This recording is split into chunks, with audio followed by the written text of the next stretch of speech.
Yeah, I think that's a very good question. I mean, you can always run a set of applications manually on individual servers and on individual VMs. But if you want to have an automated experience to allow resources and application environment to be dynamically set up and allocated based on business priorities of the applications and deliver these resources through self-services to the users without them having to know the low-level mechanics of the servers, of the VMs, of all these IT infrastructure issues, then the cloud needs to have a layer of software for the cloud experience and cloud management. It's not only for the applications, but also for IT operations, meaning IT operations in running a cloud is not just running a bunch of hypervisors and some VM management tools. So cloud has fundamentally a set of new requirements and user experiences to be implemented.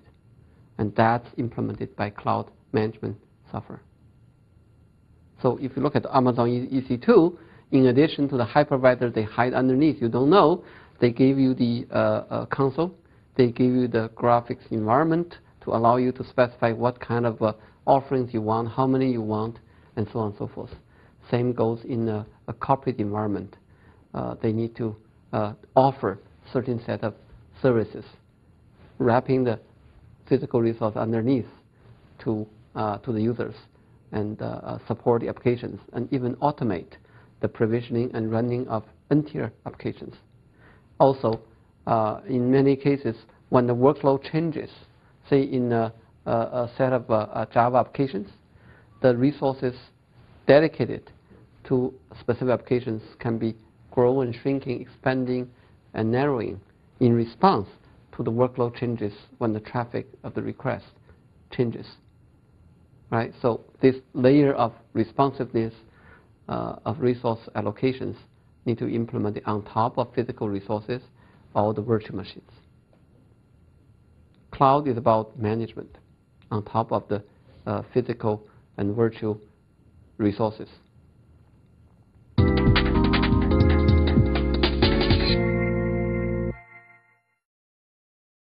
Actually, fundamentally, is the same as the way they are done today. And that's good, because you want to be compliant and secure. However, the change is that a lot of these compliance and security tools are to be integrated with the cloud management, so that when cloud management software receive a request by a user in the form of the self-services, the cloud management software actually has to check the security system you have for authorization, for quota, right, for permission to access certain applications or data by the applications based on who are requesting the applications.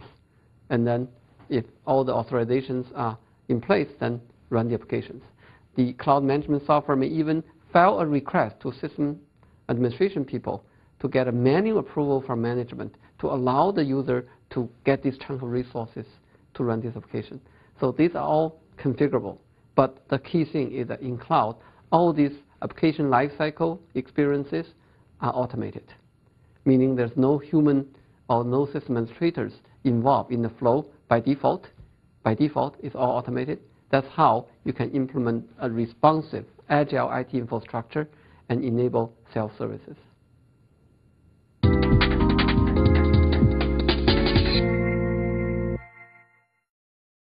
Yeah, that's a good set of examples about how the enterprise customers adopt clusters, grids, and clouds in an evolutionary fashion you asked me earlier.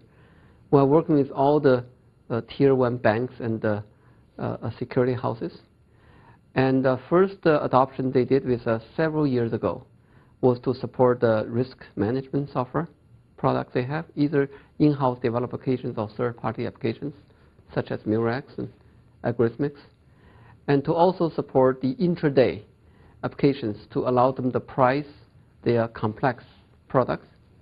And now you know that these leading banks in Japan are global banks. So they have operations in New York, in London, or in Hong Kong.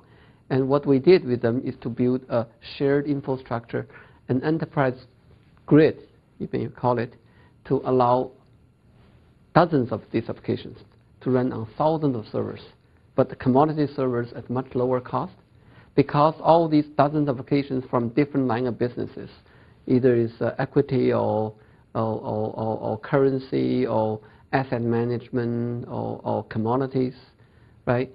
All these different line of business, their applications running in this shared enterprise grade environment, the utilization of the resources far more higher than the client server silos, where it's typically 10 to 15%, and this is 70, 80, 90%.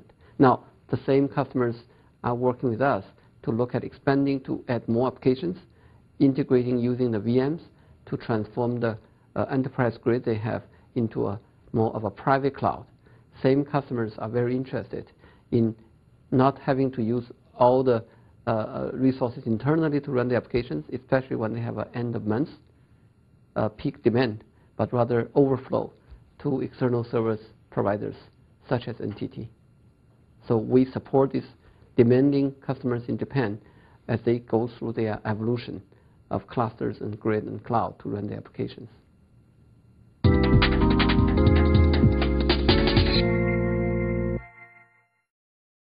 I think cost savings is definitely a major driver for adopting cloud computing, especially in the last several years, 2 years of economic difficulties. But what we found over the last 18 years of the company operations, the biggest driver and most sustainable driver for distributed computing of clusters and grid clouds is actually the agility and responsive of IT to enable the enterprises to run applications when and where they need, on demand and rapid responses, because business are in the end about making money, generating revenue, cost effectively. So the capabilities of all these resources to be brought to bear on demand to run applications when you need to run them, rather than spending months of time buying the hardware, buying the OS and the storage and everything to set up the application silo to run the new applications, is the biggest advantage for cloud computing approach rather than the traditional client-server approach. And in that context, by using commodity resources, by sharing the resources, and by automating the IT operations to enable self-service, you dramatically reduce your cost.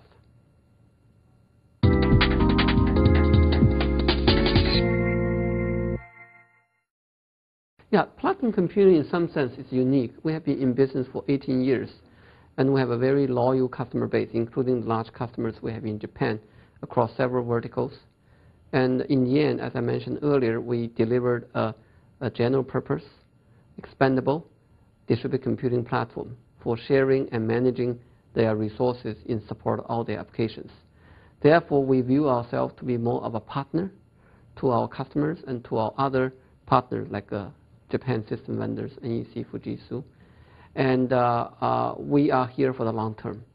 And therefore, by being a specialized software vendor for just managing the cluster grid cloud environment, we believe offer an attractive approach to take advantage of this technology trend for a lot of enterprises, not just on the initial verticals we had in electronics, in automotive and manufacturing, in financial services, in government research education, but now across the board in the Japanese economy.